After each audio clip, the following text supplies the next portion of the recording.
이 시간 하나님 말씀 보도록 하죠. 하나님 말씀은 창세기 1장 26절에서 31절 말씀입니다. 창세기 1장 26절에서 31절의 말씀 우리 함께 봅니다. 창세기 1장 26절에서 31절의 말씀. 창세기 1장 26절에서 31절 말씀 우리 한 목소리로 읽겠습니다. 하나님이 이르시되 우리의 형상을 따라 우리의 모양대로 우리가 사람을 만들고 그들로 바다의 물고기와 하늘의 새와 가축과 온 땅과 땅에 기는 모든 것을 다스리게 하자 하시고 하나님이 자기 형상 곧 하나님의 형상대로 사람을 창조하시되 남자와 여자를 창조하시고 하나님이 그들에게 복을 주시며 하나님이 그들에게 이르시되 생육하고 번성하여 땅에 충만하라 땅을 정복하라 바다의 물고기와 하늘의 새와 땅에 움직이는 모든 생물을 다스리라 하시니라. 하나님이 이르시되 내가 온 지면에 씨 맺는 모든 채소와 씨 가진 열매 맺는 모든 나무를 너희에게 주노니 너희의 먹을거리가 되리라. 또 땅의 모든 짐승과 하늘의 모든 새와 생명이 있어 땅에 기는 모든 것에게는 내가 모든 푸른 풀을 먹을거리로 주노라 하시니 그대로 되니라. 하나님이 지으신 그 모든 것을 보시니 보시기에 심히 좋았더라. 저녁이 되고 아침이 되니 이는 여섯째 날이니라. 아멘. 하나님은 창조의 여섯째 날까지 하나님께서 계획하신 뜻 안에서 창조를 이루어 가셨습니다. 그리고 이제 창조의 절정이라고 할 수 있는 인간의 창조 이야기가 시작되죠. 그게 오늘 본문입니다. 사실 엿새 동안의 창조는 모두 이 순간 하나님의 형상인 사람을 창조하기 위한 준비 과정이었다라고 해도 과언이 아닐 겁니다. 그 모든 시간이 하나님의 형상인 사람을 창조하기 위해 준비하는 시간이었던 거죠. 그러니까 하나님은 사람을 창조하시기 위해서 모든 공을 온전히 들으신 겁니다. 그리고 그 특별함이 인간의 창조 안에 담겨 있는 거죠. 그래서 인간을 창조하는 장면의 그 특별함은 창조하셨다라는 말이 나오기 전에 이미 드러납니다. 이제까지 하나님은 빛이 있으라, 하늘에 광명체가 있으라, 바다로 모여라, 땅이 드러나라 이렇게 명령만 하셨습니다. 이렇게 되어라 하면 그렇게 되었습니다. 명령하신 대로 천지창조가 천지의 만물이 창조되었습니다. 하지만 사람을 창조하실 때는 좀 다릅니다. 하나님이 그냥 사람아 있어라 하지 않으시고 성부, 성자, 성령 삼위 하나님께서 회의를 하십니다. 의논을 하셨다는 말입니다. 창세기 1장 26절입니다. 하나님이 이르시되 우리의 형상을 따라 우리의 모양대로 우리가 사람을 만들고 그들로 바다의 물고기와 하늘의 새와 가축과 온 땅과 땅에 기는 모든 것을 다스리게 하자 하시고 이 말씀을 보면 우리의 형상을 따라 우리의 모양대로 우리가 사람을 만들자 그럽니다.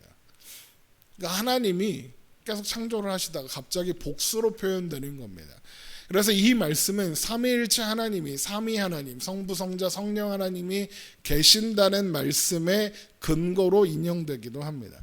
그런데 이 삼위 하나님은 신학적으로 동일 본질이시고 그러니까 본질이 같으시고 또 서로 그래서 그 뜻과 생각이나 계획에 있어서 어긋남이 전혀 없으십니다. 완전히 일치된 상태. 우리가 뭐 부부 일심동체니 뭐 이런 말 하잖아요.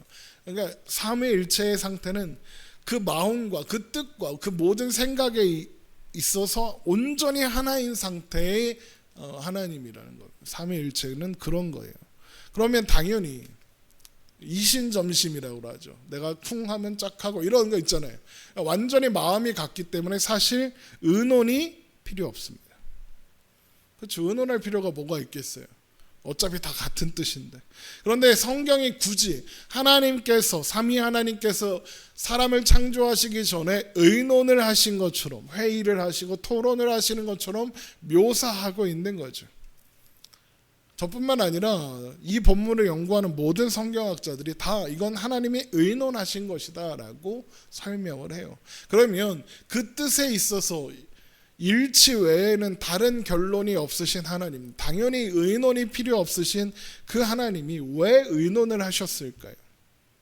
이 의논은 인간이, 사람이 다른 피조물들과는 완전히 다르고 아주 특별한 존재라는 것을 보여주기 위해서 있는 거예요.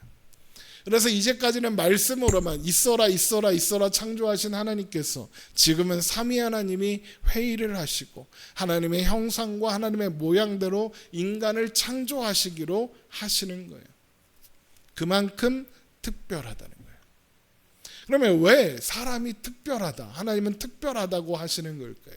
그 이유는 하나님은 사람과 하나님과 피조물, 조물주와 피조물의 관계로 생각하지 않으시고 아주 특별한 관계를 맺기 위하여 창조하신 존재이기 때문에요.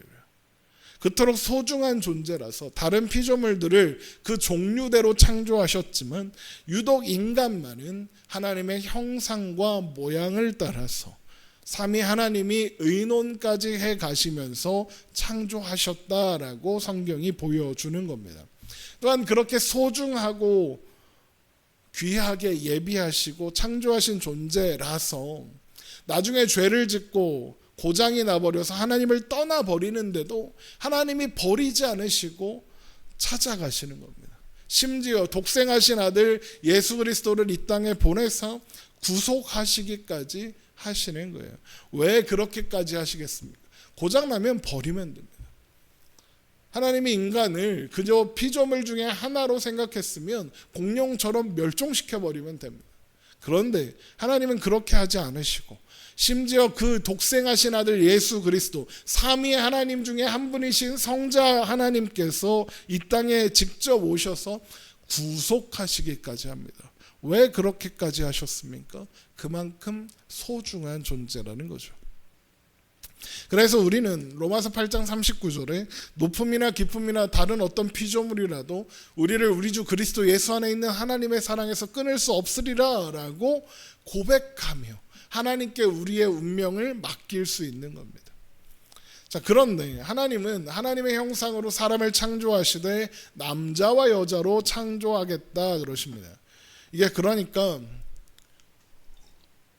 하나님이 남자도 있고 여자도 있나 보다 이렇게 해석하는 사람들이 있는데 당연히 그런 거 아닙니다. 하나님의 형상을 따라 지어진 사람은 남자만으로도 여자만으로도 완전할 수 없다는 것을 보여주는 겁니다. 하나님 안에는 남성성과 여성성이 모두 있어요. 성경을 보면 하나님이 아버지 같다가도 하나님이 또 어머니 같다가도 이렇게 보여집니다. 그러니까 그런 모습들이 다 있어요. 그런 모습을 하나님께서 남자와 여자로 창조하신 거죠. 왜 그러면 그 남자와 여자로 창조하셔서 각각으로는 온전하지 못하게 하셨을까?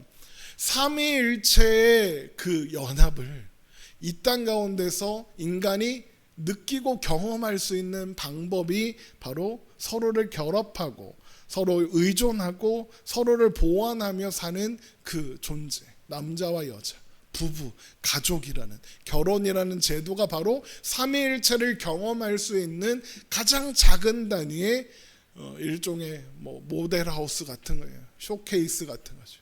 하나님의 삼위일체의 그 온전한 연합을 누릴 수 있는 방법이라서 그러는 거예요. 그래서 하나님이 결혼이라는 제도를 주신 것이고 아담이 하와를 처음 만났을 때 이렇게 이야기하는 거예요. 아담이 이르되 이는 내 뼈 중에 뼈요 살 중에 살이라 이것을 남자에게서 취하였은즉 여자라 부르리라 하니라. 이러므로 남자가 부모를 떠나 그의 아내와 합하여 둘이 한 몸을 이룰지로다. 한 몸이 되는 거예요. 그러니까 바울이 에베소서 5장에서 교회와 예수님의 관계를 설명하면서 남편과 아내의 관계를 가져다가 설명을 하는 거예요. 왜? 교회는 그리스도 안에서, 신자는 그리스도 안에서만이 온전히 완전한 존재가 될 수 있으니까 그런 거죠. 그러니까 태초부터 사람은 결혼을 통해서 서로를 사랑하고 섬김을 아끼고 용서함으로써 하나님의 형상을 이루어가고 삼위일체 하나님의 연합을 누리며 그렇게 하나님의 형상을 드러내도록 창조되었다라고 할 수 있는 거죠. 그러면 이제부터 살펴봐야 하는 것은 무엇이냐? 하나님의 형상은 어떤 거냐? 이런 겁니다. 하나님의 형상이 하나님의 외적인 모습이 인간처럼 생겼다, 이런 뜻은 당연히 아닙니다. 하나님의 형상이란 하나님이 가지고 계시는 속성을 말하는 거예요. 어떤 속성이냐? 생명, 인격, 거룩, 사랑, 이런 하나님의 속성을 의미합니다. 그러니까 사람이 하나님의 형상으로 창조되었다라는 말은 사람 안에 하나님의 속성을 그대로 가지고 있다, 하나님이 담겨 있다, 이런 의미인 거예요. 사람이 하나님의 형상이다라는 말, 하나님이 인간 안에 담겨 있다, 이런 거죠. 하나님은 왜 우리를 하나님의 형상으로 창조하셨을까요? 왜 우리 안에 하나님의 속성들을 담아 두셨을까요? 그 이유는 우리를 통해서 하나님이 드러나기를 원하셨기 때문에, 다른 말로 우리를 통해 하나님이 온 땅에 가득해지기를 원하셨기 때문에, 하나님이 창조하신 세계를 하나님으로 채우시는 방법으로 사람을 선택하신 거예요. 그래서 성경에 이사야 43장 7절에 내 이름으로 불려지는 모든 자 곧 내가 내 영광을 위하여 창조한 자를 오게 하라. 그를 내가 지었고 그를 내가 만들었느니라 라고 선포하시는 거죠. 그래서 하나님의 형상으로 지으신 사람에게 하나님이 이런 축복도 주시는 거예요. 하나님이 그들에게 복을 주시며 창세기 1장 28절 하나님이 그들에게 이르시되 생육하고 번성하여 땅에 충만하라 말씀하십니다. 이게 무슨 말입니까? 애 많이 낳아라, 이런 얘기가 아닙니다. 세상을 하나님의 형상으로 충만하게 채워가라, 이런 말이죠. 그런데 문제가 생겼습니다. 아담이 범죄하여 우리 안에 있는 하나님의 형상이 깨지고 말았다는 겁니다. 그래서 세상이 사람으로 채워져 가는데도 세상이 하나님으로 충만해지지 않고 죄악으로 가득해져 가고 있는 겁니다. 왜요? 하나님의 형상, 인간 안에 있는 하나님의 형상이 깨지고 무너지고 망가졌기 때문에 그래요. 그래서 우리는 사람에게서 하나님의 형상을 볼 수 없고 하나님을 알 수 없는 거예요. 그러면 그 무너진 하나님의 형상은 이제 영원히 회복될 수 없고 볼 수 없고 알 수 없는 것이냐? 그렇지 않습니다. 제가 앞에서 말씀드렸죠. 하나님께서 하나님의 형상으로 지으신 귀한 존재이기 때문에 그 아들이신 예수님을 보내셨다. 하나님은 우리가 해결할 수 없는 것, 우리가 하나님의 형상을 무너뜨렸기 때문에 우리가 스스로 하나님의 형상을 회복할 수 없으면 하나님이 그걸 직접 해결하십니다. 하나님은 우리가 못하는 건 직접 해결하세요. 그러면 하나님께서 우리에게 하나님의 형상을 알도록, 하나님의 형상을 회복하도록 하신 일이 뭐냐? 바로 하나님의 존재, 하나님의 영광을 완전하게 드러내는 존재, 하나님의 완전한 형상을 가진 존재를 이 땅에 보내시는 겁니다. 그게 누굽니까? 예수 그리스도죠. 빌립보서 2장 9절 이러므로 하나님이 그를 지극히 높여 모든 이름 위에 뛰어난 이름을 주사 하늘에 있는 자들과 땅에 있는 자들과 땅 아래에 있는 자들로 모든 무릎을 예수의 이름에 꿇게 하시고 모든 입으로 예수 그리스도를 주라 시인하여 하나님 아버지께 영광을 돌리게 하셨느니라. 이 땅에 오신 예수님이 우리에게 나타난 온전한 하나님의 형상이라는 것이죠. 예수님이 세상에 나타난 하나님의 형상입니다. 그래서 요한복음 14장을 보면 예수님께서 뭐라고 하십니까? 나를 본 자는 아버지를 보았거늘 어찌하여 아버지를 보이라 하느냐. 하나님 예수님을 본 것이 하나님을 본 것이다 라고 말씀하시는 겁니다. 뿐만 아니라 성경은 계속해서 예수님이 하나님의 형상이다 이야기합니다. 골로새서 1장 15절 그는 보이지 아니하는 하나님의 형상이요. 또 고린도후서 4장 4절 그리스도는 하나님의 형상이니라. 또 빌립보서 2장 6절에도 그는 근본 하나님의 본체, 하나님의 형상이시니. 또 히브리서 1장 3절에도 이는 하나님의 영광의 광채시요 그 본체의 형상이시니라 그럽니다. 예수님은 하나님의 형상입니다. 자, 그런데 아파해서 뭐라고 했죠? 인간이 하나님의 형상으로 창조되었다고 했어요. 그렇다면 인간은, 사람은 누구의 형상이기도 하다는 거예요? 그리스도의 형상이라는 거죠. 그러면 인간이 하나님의 형상이고 또 그리스도의 형상이라는 말 무슨 뜻이겠습니까? 하나님께서 애초에 사람을 그리스도의 형상으로 만드셨다는 거예요. 그리고 그렇다는 것은 곧 하나님은 인간을 그리스도와 같은 존재로 만드셨다, 이런 의미가 되는 거죠. 물론 이걸 가지고 우리가 하나님하고 예수님하고 동급이다, 맘먹어도 된다, 이런 말은 아닙니다. 예수님은 하나님이시고 우리는 피조물에 불과하니까요.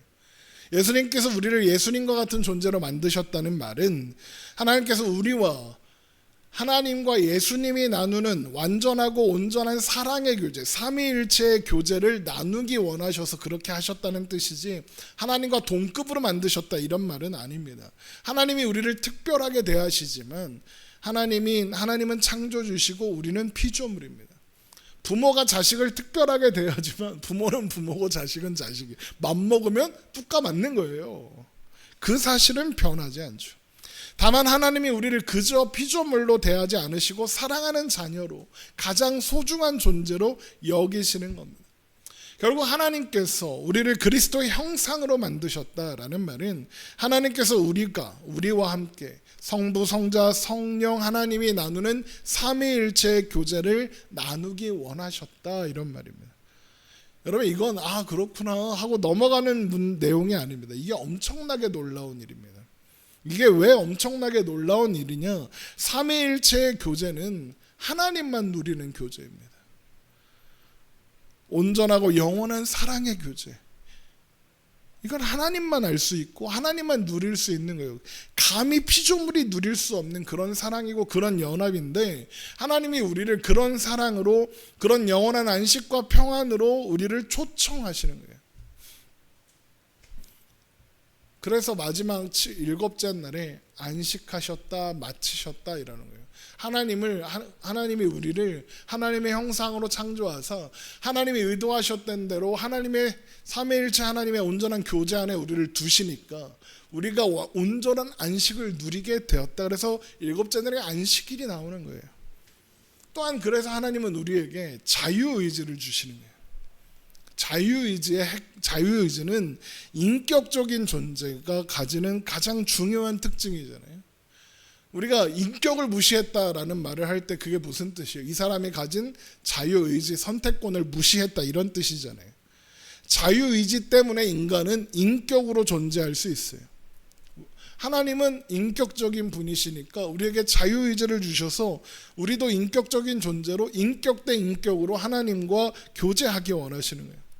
하나님은 인간을 강제로 움직이는, 뜻대로 움직이는 로봇이 아니라 인격자로 대하시며 우리가 그런 존재로서, 그러니까 그런 동등한 위치에서 하나님과 교제를 나누기 원하셨던 거죠. 이게 엄청난 일이라는 거예요. 왜? 하나님은 훨씬 쉬운 방법을 선택하실 수도 있었어요. 인간에게 자유의지를 주지 않으면 쉽습니다. 다른 피조물들처럼 무조건 하나님께 복종하게 하시면 얼마나 편하겠습니까? 스스로 선택할 여지를 주지 않으면 됩니다. 딴짓 절대 못할 테니까요. 오늘날의 과학계에서 또 기술계에서 가장 핫한 이슈가 뭡니까? AI 아닙니까? 그런데 사람들이 AI를 연구하면서 계속 한쪽에서 뭐라고 합니까? AI가 자유의지를 갖게 하면 안 된다 그러는 겁니다. 왜요? 그러면 개긴다 이거예요. AI가 개길 거다 그러면서 이제 막 공상 영화, SF 영화 같은 거 보면 막 AI가 반란을 일으켜서 인간들 다 노예로 삼고 막 그러잖아요. 인간들도 그걸 아는 거예요. 인간과 비슷하게 생각하는 어떤 존재를 만들고 싶은데 걔가 자유의지는 안 가졌으면 좋겠는 거예요. 여러분, 그게 쉬운 길이에요. AI에게 자유의지를 줬다가 그게 되는지는 잘 모르겠지만 자유의지를 줬다가 얘가 말을 안 들으면 개판되는 거예요. 하나님도 그렇게 하지 않으시면 돼요. 실제로 결과가 어땠어요? 자유의지를 줬더니 선택권을 줬더니 어디까지 선택했느냐? 하나님을 거절하는 거예요. 하나님을 버릴, 하나님을 떠날 선택권까지 주신 거예요. 이건 완전한 자유예요. 그런 뜻을 안 주면 되잖아요. 근데 하나님이 그 자유를 주시는 거예요. 왜? 사람을 온전히 인격적인 존재로 만드셨으니까.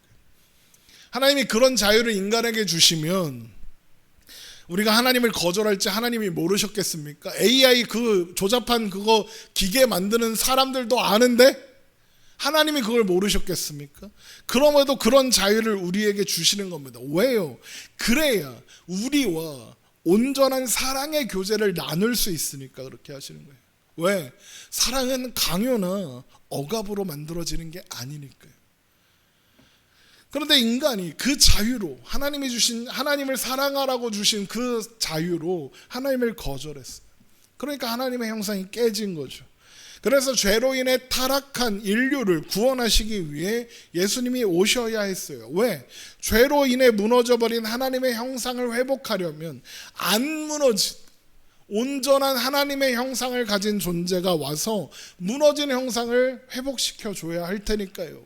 무너진 형상들끼리 아무리 짜 맞추면 뭐예요?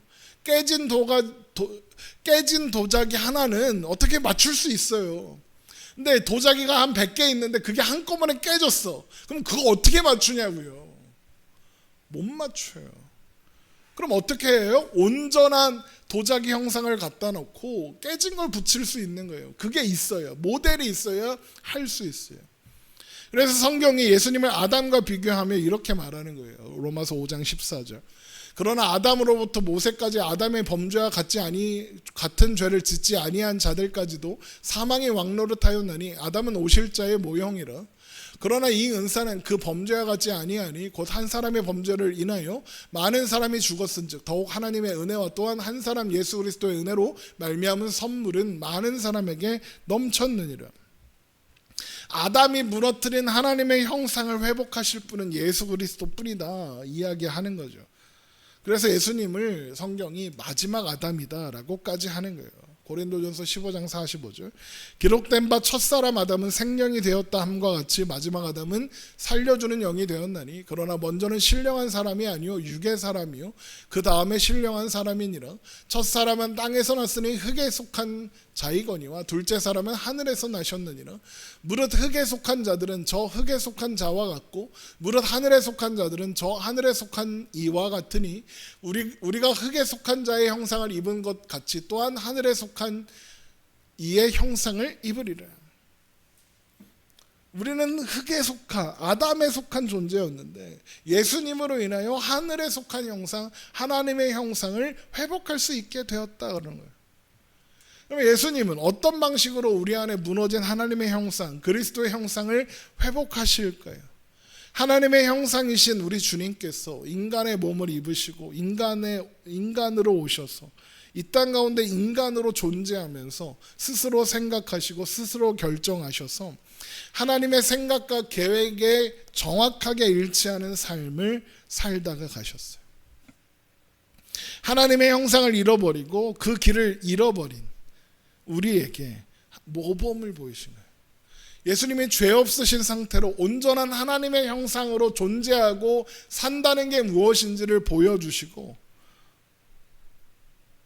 우리에게 이제 그 모습으로 따라오라 그러시는 거예요. 억지로 강제로 따라와라 그러시지 않고 우리의 이성과 인격 속에서 자발적인 순종과 복종으로 하나님의 선하심과 인자하심에 우리의 인생과 우리의 걸음을 맡기고 따라갈 수 있게 만드시는 거예요. 어떻게 그렇게 만드시느냐? 먼저 일단 우리가 말을 알아들을 수 있게 만드세요. 어떻게 말을 알아들을 수 있게 만드냐? 예수님이 십자가에 죽으셔서 우리의 죄를 씻어주세요. 우리의 소속을 바꾸시는 거예요. 어둠에서 빛으로, 흙에서 하늘로 바꿔놓으시는 거예요. 일단 그래야 뭘 보여주면 보고, 그래야 뭘 말을 하면 알아들을 수 있을 테니까. 일단 소속을 바꾸시고 그 다음에 뭐라 하시는 거예요? 설득하세요. 말씀으로 그분의 백성들을 설득해 가세요. 어르고 달래고 설득하고 회초리도 들고 따뜻하게 품어도 주면서 설득하세요. 그리고는 결국에는 항복을 받아내세요. 왜 항복을 받아낼까요? 하나님이 설득될 때까지 설득하니까. 무조건 항복이라는 결론밖에 없는 거예요. 그렇게 하겠다고 할 때까지 하나님이 무조건 설득하시는 거예요. 그래서 이걸 성경에 뭐라고 하느냐, 하나님의 열심이라고 불러요. 하나님이 우리를 위해 열심을 내신대요. 이사야 9장 7절, 그 정서와 평강의 더함이 무궁하며 또 다윗의 왕자와 그의 나라에 군림하며 그 나라를 굳게 세우고 지금 이후로 영원히 정의와 공의로 그것을 보존하실 것이라. 만군의 여호와의 열심히 이를 이루시리라. 우리 안에 무너진 하나님의 형상을 회복하사 하나님 나라를 완성하시는 그 일이 어떻게 이루어진다? 만군의 여호와의 열심히 이를 이루시리라. 하나님이 하신다요. 하나님은 우리에게 하나님이 어떤 분이신가를 끊임없이 가르쳐 주시며 우리를 설득하세요. 그러면 하나님이 우리를 언제까지 설득하신다고요? 설득될 때까지, 끝까지 포기하지 않고. 그래서 하나님의 열심이라고 해요. 하나님이 우리를 그렇게 인도해 가시는 거예요. 그러면서 우리에게 약속하시는 거예요. 너의 길을 나에게 맡겨라. 하나님께 맡겨라. 하나님과 함께 살아라. 그러면 너를 통해서 이 세상을 하나님의 형상으로, 빛으로 채워가겠다고 약속하시는 거예요. 그래서 시편 137편 4절에 또 여호와를 기뻐하라. 그가 내 마음의 소원을 내게 이루어 주시리로다. 내 길을 여호와께 맡기라. 그를 의지하면 그가 이루시고 내 의를 빛같이 나타내시며 내 공의를 정오의 빛같이 하시리로다 하시는 거예요. 너의 길을 맡겨라. 하나님과 함께 걸어라. 그러면 너를 통해서 이 세상을 빛으로 채우겠다. 다른 말로 하나님의 형상으로 채우겠다 이거예요. 그리고 이건 반드시 이루어질 일이에요. 빌립보서 1장 6절, 너희 안에 착한 일을 시작하신 이가 그리스도 예수의 날까지 이루실 줄을 우리는 확신하니라. 하나님께서 시작하셨으니 마무리까지 지으신다는 거죠. 그렇게 태초에 하나님께서 우리를 하나님의 형상으로 창조하신 것처럼 우리 안에 무너진 하나님의 형상을 친히 회복하시는 거예요. 그래서 태초에 우리를 하나님의 형상으로 창조하시며 뜻하셨던 그대로 하나님의 형상인 우리가 하나님을 향한 사랑과 순종으로 이 세상을 하나님의 형상으로 가득 채워가게 만드세요. 그렇게 우리로 하여금 하나님의 형상을 하나님의 형상으로 세상을 가득 채우사 하나님의 영광이 온 땅에 가득하게 되는 것, 그것이 하나님께서 우리를 하나님의 형상으로 창조하신 이유인 거예요. 그래서 이사야 43장 7절에 내 이름으로 불려지는 모든 자 곧 내가 내 영광을 위하여 창조한 자를 오게 하라. 그가 내를 지었고 그를 내가 만들었느니라 그러시는 거. 또 하박국 2장 14절에 이는 물이 바다를 덮음같이 여호와의 영광을 인정하는 것이 세상에 가득함이라 라고 하시는 거예요. 세상을 하나님의 형상으로 채우시겠다 그러죠. 또한 그래서 창세기 1장 28절에 하나님이 그들에게 복을 주시고 하나님이 그들에게 이르시되 생육하고 번성하여 땅에 충만하라. 땅을 정복하라. 바다의 물고기와 하늘의 새와 땅에 움직이는 모든 생물을 다스리라 라고 주시는 거예요. 잘 먹고 잘 살아라, 부자 되라, 애 많이 낳아서 세상을 사람으로 가득 채워라, 이런 의미가 아니라 앞에서도 말씀드린 것처럼 하나님은 우리에게 생육하고 번성하고 땅에 충만하고 땅을 정복하고 땅을 다스리라 라는 복을 주신 것은 세상을 하나님의 형상으로 채워가라는 거예요. 하나님은 하나님의 형상이 생육하고 번성하여 땅에 충만하기를 바라시는 것이고 하나님의 형상으로서 그렇게 하나님을 드러내는 존재로서 세상을 정복하고 다스리기를 원하시는 거예요. 여기에서 정복하고 다스린다는 건 막 군림하고 마음대로 하고 막 뭐 왕처럼 그러는 게 아니라 통치한다는 거예요. 통치가 뭡니까? 보살피고 돌보고 관리하는 게 통치야. 높은 사람이라고 까부는 게 통치가 아니라 돌보고 보살피는 게 통치잖아요. 하나님은 우리가 하나님의 형상으로서 이 세상을 돌보고 관리하고 보호하기를 원하시는 것이죠. 그렇게 하나님은 우리가 하나님의 형상으로 세상을 가득하게 채워져 가게 하시기를 원하신 거예요. 그러면 예수님께서 우리 안에 무너진 하나님의 형상을 회복하시기 위하여 이 땅에 오신 이유가 또 뭐겠어요? 우리가 사는 이 세상을 하나님의 형상으로 채우시려는 거예요. 그래서 우리는 우리가 살아가는 삶의 자리에서 하나님의 형상으로 살아야 한다 그러는 거예요. 그렇게 하나님의 형상으로 살아냄으로써 또 다른 하나님의 형상을 만들어내는 거죠. 그래서 사도 바울이 이런 말을 해요.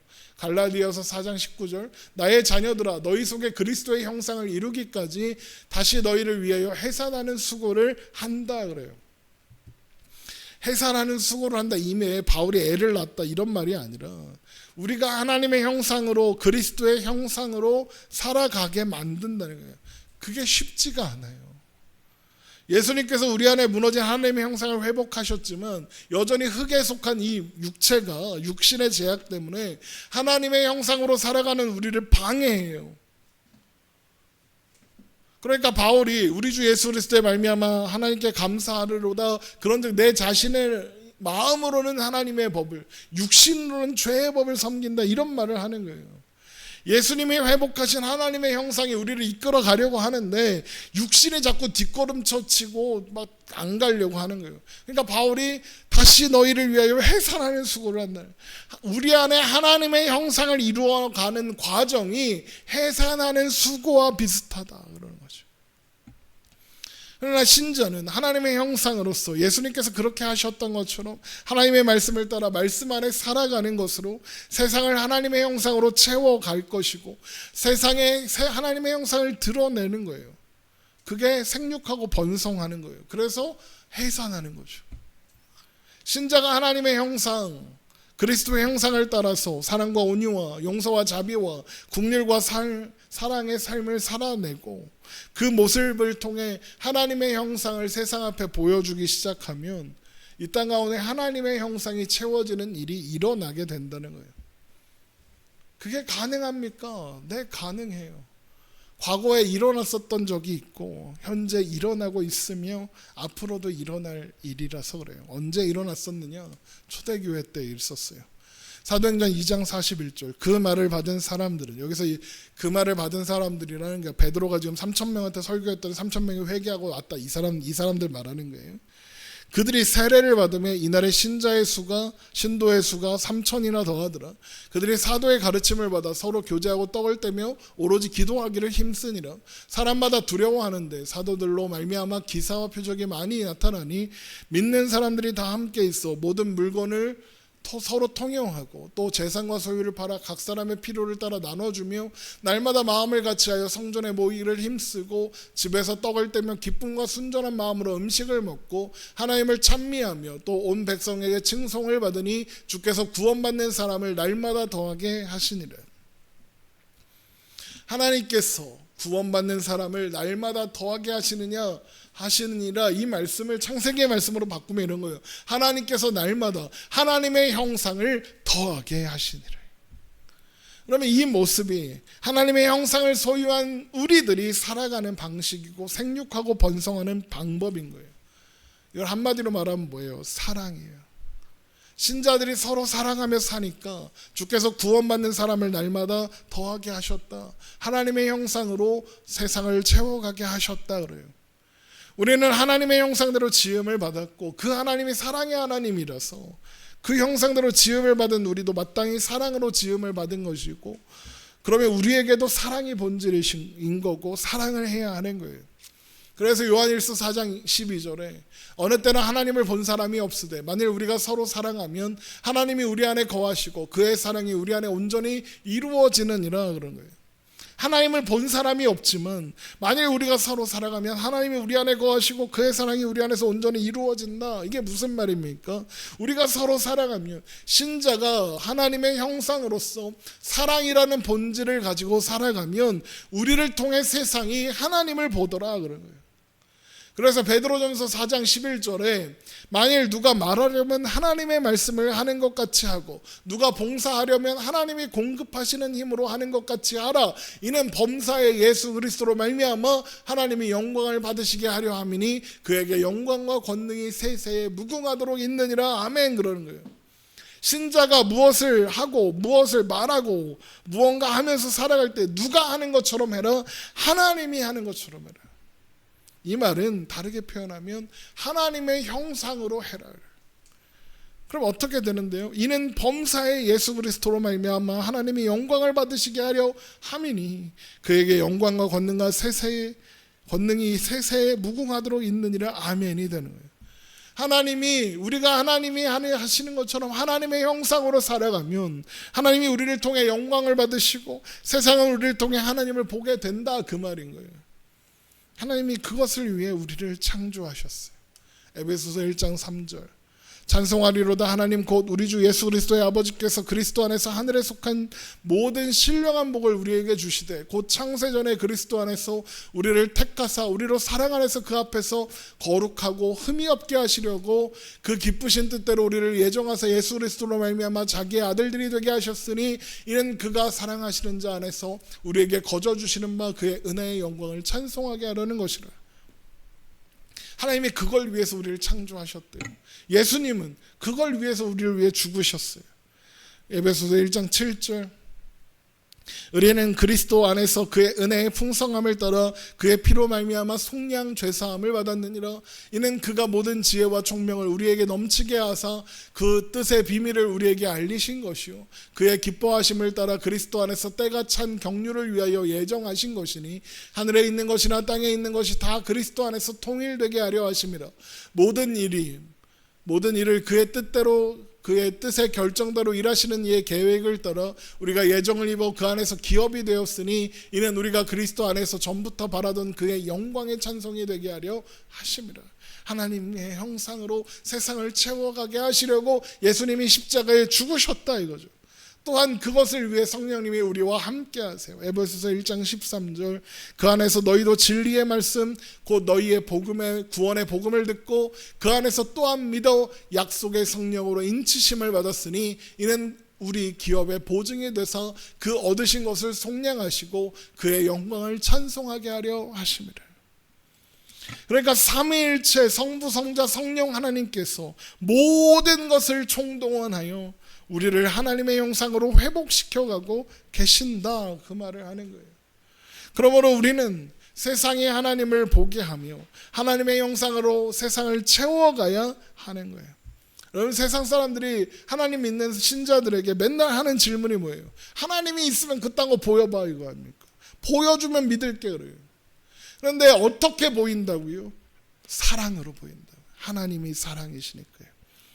그러면 세상과 우리의 가장 큰 차이가 뭐겠습니까? 사랑이죠. 하나님을 안다는 것을 무엇으로 증명합니까? 사랑이죠. 우리는 자기를 위해서 더 이상 살지 않아요. 사랑이라는 게 그런 거잖아요. 사랑은 조건 없이 상대방을 위하여 사는 거죠. 이것이 우리의 영광이에요.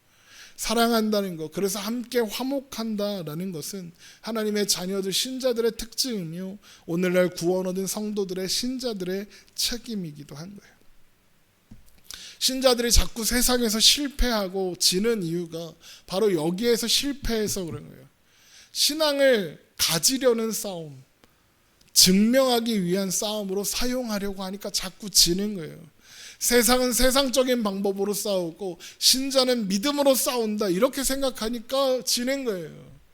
신자가 신앙으로 말미암아 세상보다 더 가지고 더 높아진다 그런 건 없는 거예요. 그게 아니라 다른 거예요. 우리는 존재가 다른 거예요. 성품과 속성이 다른 거예요. 하나님의 형상을 가졌으니까요. 하나님의 형상을 회복했으니까요. 우리가 하나님의 형상인 것과 그것이 우리의 영광이요 소망인 것을 알면, 그래서 그것을 우리 삶 속에서 누리기 시작하면 다른 방식으로 살 수 없다 그러시는 거예요. 그래서 우리는 때로 화가 치밀어 오르는데 내가 예수 믿는데 이러면 안 되지 참는 거예요. 때려 죽이고 싶은 원수가 나타나는데 웃으며 용서해 보는 거예요. 때론 감당할 수 없는 시험이 닥쳐와도 인내하며 견뎌보는 거예요. 왜? 우리 안에 있는 하나님의 형상이 우리를 그렇게 붙잡아 데리고 가니까요. 그게 하나님의 형상을 나타내는 길이고 하나님의 영광을 드러내는 삶인 거예요. 당연히 힘들어요. 어렵지 않아요. 어려워요. 쉽지 않아요. 어려워요. 바울이 오죽하면 해산하는 수고 같다 그랬어요. 인간이 느끼는 고통 중에 제일 빡신 고통 중에 하나가 그거잖아요. 해산하는 수고. 여기에 모인 우리들이 다 해산하는 수고를 하며 살아야 하는 거예요. 왜 우리가 해야겠습니까? 그 사랑은 우리만 할 수 있기 때문에요. 그 사랑은 하나님의 형상을 회복한 사람들만 할 수 있어요. 우리가 얼마나 큰 죄인이었는지 아는 사람, 하나님께서 그런 우리에게 얼마나 크고 놀라운 은혜를 베푸사 구원하셨는가를 아는 사람, 그런 하나님을 알고 하나님의 그 사랑을 알고 하나님이 행하신 그 놀라운 일들을 아는 사람만 할 수 있는 거라서 그래요. 내가 죄인 중에 괴수였는데 하나님이 그 풍성하신 은혜로 나를 구원하셨다는 것을 아니까 사랑하고 용서할 수 있게 되는 거죠. 죄악된 자리에 쏟아진 하나님의 사랑과 은혜가 얼마나 엄청나고 큰 것인 걸 아니까 사랑할 수 있는 거예요. 그런 하나님의 은혜가 너무나도 놀랍고 감격스러워서 도대체가 감당할 수가 없어서 아래로 내려가서 하나님과 내 이웃을 섬기고 사랑할 수 있는 자리로 가는 거예요. 에베소서 5장의 말씀을 오늘 결론으로 삼아 보려고 하는데, 에베소서 5장 1절, 그러므로 사랑받는 자녀같이 너희는 하나님을 본받는 자가 되고 그리스도께서 너희를 사랑하신 것 같이 너희도 사랑 가운데서 행하라. 그는 우리를 위하여 자신을 버리사 향기로운 제물과 희생 제물로 하나님께 드리셨느니라. 하나님을 본받는 자가 되라. 예수님께서 우리를 사랑하신 것 같이 사랑 가운데서 행해라. 그럽니다. 결국 무슨 말입니까? 하나님께서 하나님의 형상으로, 그리스도의 형상으로 우리를 만드셨고 또한 무너졌던 하나님의 형상, 그리스도의 형상을 우리 안에 회복시키셨으니 이제 그 형상으로, 하나님의 형상으로, 그리스도의 형상으로 살아라. 그래서 하나님의 형상으로 네가 살아가는 그 삶의 자리를 채워가라, 그러는 거죠. 우리가 하나님의 형상으로 창조되었다는 사실을 기억하고 또한 우리 안에 무너진 하나님의 형상을 회복하시기 위해 예수님께서 십자가에 죽으셨다는 사실을 기억하십시오. 여러분, 그 일을 생각하고 묵상하며 오늘도 우리가 살아가는 바로 그 자리에서 우리 안에 회복된 하나님의 형상을 가지고 그리스도의 형상으로서 살아내 보기로 결단하고 그렇게 해보는 겁니다. 쉽지 않겠죠. 해산하는 수고와 같을 것이고 실수하고 넘어질 것입니다. 그러나 우리 안에 회복된 하나님의 형상이 우리를 이끌어 갈 테니 그 하나님께 우리의 삶을, 우리의 오늘을 맡기고 그렇게 하나님의 형상으로 살아가 보기로 하는 것으로 우리의 삶이 그리스도의 형상으로 채워져 가기를 주님의 이름으로 축원합니다.